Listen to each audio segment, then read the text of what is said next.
Fijn dat je allemaal weer kijkt naar het knipbuisje van Frenske. Ik hou niet van opschuppen. Helemaal niet. Ik zeg dan wel eens, opschuppen, ja, dat moet je met aardappel doen. Of met sop. Ik maak je door het volgende op. Een eigenheimer. Van opschuppen, hij heer een handje. Den erpel in dat erpelementje. Op ieder gebied waar hij nooit het leste, hij zelf, zag je, was altijd het beste. Overal stong hij drek vlot vuur op, met zijn brutale, dikke erpelenkop. Hij stond niet bekend als een echte heer.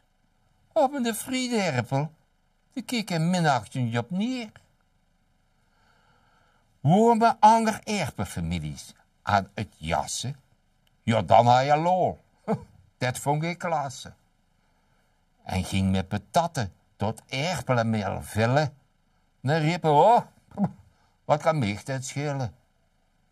Een verdiende straf kon hem niet ontlopen.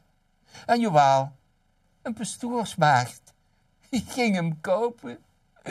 Bestoer hield van petagie en ik verkloor, nou hé, den eigenheimer zit nu zelf in de curie.